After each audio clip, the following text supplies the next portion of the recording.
a force between multiple charges. The mutual electric force between two charges given by Coulomb's law. Experimentally, it is verified that force on any charge due to a number of other charges is the vector sum of all the forces on that charge due to the other charges, taken one at a time. The individual forces are unaffected due to the presence of the other charge. This is termed as the principle of superposition. अब principle of superposition experimentally prove करता है कि अगर कोई भी charge है, जैसे suppose कोई चार्ज कैपिटल क्यू है और इस पर जो फोर्सेस लगेंगी ड्यू टू Q1, Q2 और Q3 के कारण जो भी फोर्सेस लगेगी, और हमें टोटल फोर्स अगर निकालना है कि कैपिटल क्यू पर कितना फोर्स रहेगा, तो हमें कूलॉम्स लॉ यूज करके इन दोनों के बीच में फोर्स निकालना है, कैपिटल क्यू Q1 के बीच में। फिर कूलॉम्स लॉ यूज करके हमें इन दो पॉइंट चार्ज के बीच में फोर्स निकालना है, कैपिटल क्यू और Q2 के बीच में। फिर कूलॉम्स लॉ यूज करके हमें इन दो चार्जेस जो पॉइंट चार्ज हैं इनके बीच में फोर्स निकालना है, कैपिटल क्यू और Q3 के बीच में फोर्स हमें निकालना है। अब फिर इन तीनों फोर्स जो हमारी आएगी, सपोज यहाँ पे आई F1, यहाँ पे आई F2, यहाँ पे आई F3, तो जो फोर्स नेट फोर्स होगी जो कैपिटल क्यू पर लगेगी वो वेक्टर सम होगी F1 vector plus F2 vector plus F3 vector. इन दोनों तीनों का वेक्टर सम होगा जो कैपिटल क्यू पर नेट फोर्स होगी।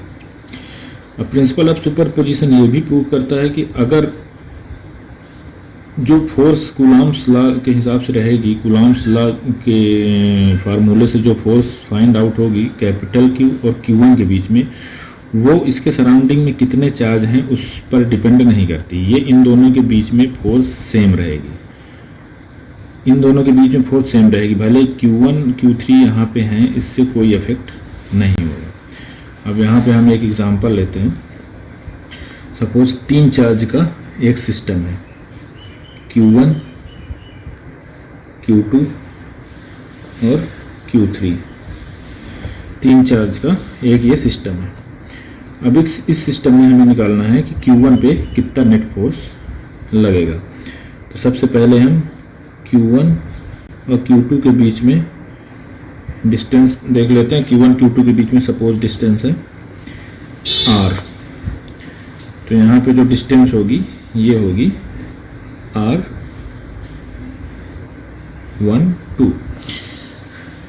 अब R12 या R21 जो मैग्नीट्यूड होगा वो सेम रहेगा, लेकिन अगर हम यहाँ पे वेक्टर की बात कर रहे हैं तो डायरेक्शन मैटर करती है। अब यहाँ पे डायरेक्शन, 2 डायरेक्शन लिया जा सकता है, एक तो लेफ्ट साइड और दूसरी राइट साइड। तो लेफ्ट साइड में अगर हम लेते हैं, लेफ्ट साइड में अगर हम वेक्टर लेते हैं R12 का, तो लेफ्ट साइड में जो वेक्टर होगा वो होगा फाइनल माइनस इनिशियल, मतलब R12 कैप। ये क्या हो गया लेफ्ट साइड में वेक्टर किसका, R12 का, और राइट साइड में वेक्टर होगा R21 कैप। ये डिस्टेंस के वेक्टर हैं, जो कि एक तो ये लेफ्ट साइड का वेक्टर है R12 कैप और एक ये राइट साइड का वेक्टर है R21 कैप। ऐसे ही सेम सिचुएशन हम देखते हैं यहाँ पे, ये भी Q3 भी Q1 से सेम डिस्टेंस पे है, R डिस्टेंस पे, तो इसका जो मैग्नीट्यूड होगा वो होगा R13 मैग्नीट्यूड होगा इसका। और इसके अगर वेक्टर की बात करें तो लेफ्ट साइड में जो वेक्टर होगा, लेफ्ट साइड में जो वेक्टर होगा ये होगा R13 कैप, और जो राइट साइड में वेक्टर होगा ये होगा R31 कैप। अब यहाँ पे हमें फोर्स निकालना है, फोर्स ऑन 1 ड्यू टू 2, ये होगा फोर्स ऑन 1 ड्यू टू 2। इस वाले पेयर की बात करें अगर 1 और 2 की, फोर्स Q1 पर Q2 के कारण कितना फोर्स लगेगा। तो होगा 1/4 pi epsilon naught Q1 Q2 by R12 का स्क्वायर, मैग्नीट्यूड रहेगा नीचे। और अभी तो ये स्केलर फॉर्म है, अब हमें वेक्टर फॉर्म में लिखना है फोर्स को। तो जब वेक्टर फॉर्म में लिखना है तो हमें डायरेक्शन भी शो करनी पड़ी, और डायरेक्शन किससे शो करते हैं हम? यूनिट वेक्टर से। जो हम यहाँ पे यूनिट वेक्टर रखे हैं कैप वाला, इससे डायरेक्शन शो होती है। तो अब हमें यहाँ पे फोर्स की डायरेक्शन रखनी है हमको। फोर्स हमें पता है कि जब दोनों पॉजिटिव हैं, Q1 Q2 दोनों पॉजिटिव हैं, तो इसमें रिपल्सन का फोर्स होगा। हम फोर्स किस पर निकाल रहे हैं? Q1 पर निकाल रहे हैं। तो फोर्स की डायरेक्शन क्या होगी? Towards left. लेफ्ट साइड में फोर्स होगा, रिपल्सन होगा तो लेफ्ट साइड में फोर्स होगा। जब लेफ्ट साइड में फोर्स होगा तो इस जो लेफ्ट साइड का यूनिट वेक्टर लेंगे हम। तो लेफ्ट साइड का यूनिट वेक्टर क्या है? R12। तो R12 कैप। ये हो गया F12। ऐसे ही हम F13 निकालेंगे वेक्टर फॉर्म में, तो 1/4 pi epsilon naught Q1 Q3 by R13 square into R13 cap. ये आ जाएगा R13। सेम सिचुएशन, जैसे ये सेम दोनों पॉजिटिव है तो इनके बीच में रिपल्सन फोर्स लगेगी। रिपल्सन फोर्स किस डायरेक्शन में होगी? Q1 पे, लेफ्ट साइड में। और लेफ्ट साइड का यूनिट वेक्टर क्या है? R13। तो हमने R13 ली। अब इस पर हमें Q1 पर नेट फोर्स निकालना है। तो Q1 पर जो नेट फोर्स होगा, Q1 पर नेट फोर्स जो होगा वो होगा force on 1 due to 2 vector form में, plus force on 1 due to 3 vector form में। इन दोनों का वेक्टर एडिशन। तो इन दोनों का हमारे पास वेक्टर फॉर्म में, दोनों को ऐड कर देंगे तो आ जाएगा 1/4 pi epsilon naught Q1 Q2 by R12 का square R12 cap, plus 1/4 pi epsilon naught Q1 Q3 by R13 का स्क्वायर इंटू R13 का कैप। ये हो गया इसका वेक्टर एडिशन, और ये इसका नेट फोर्स होगा। Net force on Q1 due to Q2 and Q3। अब ये तीन चार्ज का जो सिस्टम है, ये कई चार्ज का सिस्टम भी हम इसको ले सकते हैं। मोर देन 3, मतलब नंबर ऑफ n चार्ज का हम सिस्टम इसमें ले सकते हैं। और फार्मूला सेम रहेगा, vector addition of all forces will be net force on Q1।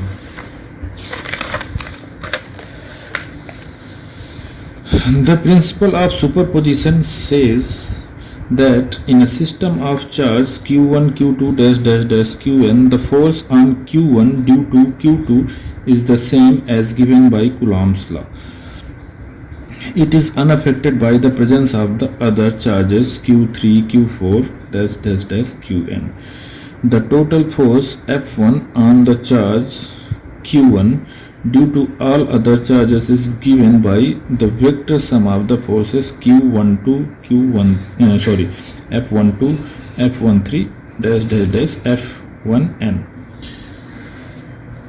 Vector sum है, यहाँ पर भी सेम बात कही है, लेकिन यहाँ पे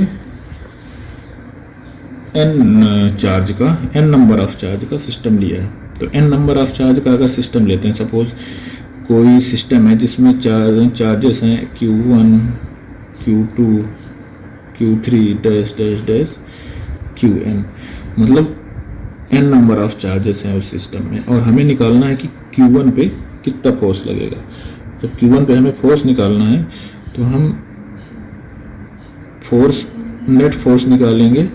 जो नेट फोर्स होगा वो होगा vector addition of force on 1 due to 2 plus vector of force on 1 due to 3 plus vector of force on 1 due to 4 plus dash dash dash plus vector of force on 1 due to nth charge। ठीक है, इनका vector addition होगा। अब यहाँ पे अगर हम value रखते हैं तो वैल्यू कुछ ऐसे आएंगी 1/4 pi epsilon naught Q1 Q2 by R12 square to R12 cap, plus 1/4 pi epsilon naught Q1 Q3 upon R13 का square R13 cap plus dash dash dash plus यहाँ पे आ जाएगा nth चार्ज लिख देते हैं 13 तक ही लेते हैं क्योंकि वेक्टर फॉर्म थोड़ा बड़ा हो जाता है फार्मूला। तो 12 हो गया ये, F13 हो गया ये, अब डैश डैश करके F1n ले लेते हैं। 1n होगा 1/4 pi epsilon naught Q1 Qn अपान R1n स्क्वायर R1n कैप। ये हो गया net force on charge Q1। अब इसको सिंप्लीफाई करते हैं थोड़ा सा, तो ये हो जाएगा 1/4 पाई एप्सिलॉन नॉट कॉमन आ जाएगा, 1/4 पाई एप्सिलॉन नॉट कॉमन आ जाएगा, अंदर बचेगा Q1 Q2 by R12 square into R12 cap plus Q1 Q3 divide by R13 square into R13 cap plus dash dash dash plus Q1 Qn divided by R1n का square into R1n cap. ये हो जाएगा formula. अब यहाँ से हम देखेंगे कि सभी टर्म्स में Q1 सभी टर्म्स में है, तो Q1 भी हम कॉमन ले लेते हैं। तो यहाँ से हो जाएगा Q1 by 1/4 pi epsilon not, ये सभी टर्म्स में इतना कॉमन आ जाएगा Q1 by 1/4 pi epsilon not. अब सबका एडिशन है तो हम लिख देते हैं समेशन ऑफ Q1 तो हमारा बाहर निकल गया, Q हो जाएगा I, क्योंकि हम I से रिप्रेजेंट करेंगे। I की लिमिट Q सब में सेम है, केवल जो 2 3 जो वैल्यू है वो बढ़ती जा रही है, तो हम इसकी जगह लिख देते हैं I डिवाइडेड बाई R1 और उसके बाद I क्यों, क्योंकि यहाँ भी सेम वैल्यू है, ऊपर Q2 तो नीचे 2, ऊपर Q3 तो नीचे 3, ऐसे इसलिए I लिख दिया into R1I cap, R1I cap. यहाँ पर भी 1 सभी में है तो R1 रहेगा, लेकिन जो Q2 के साथ 2 है, Q3 के साथ 3 है, तो यहाँ पे I लिख दिया। अब यहाँ पे जो I की लिमिट लिखेंगे तो I equal to 2 to I equal to n, ये हो गया F नेट, जो force total force on Q1 due to Q2 Q3 dash dash dash Qn, ये हो गया टोटल फोर्स।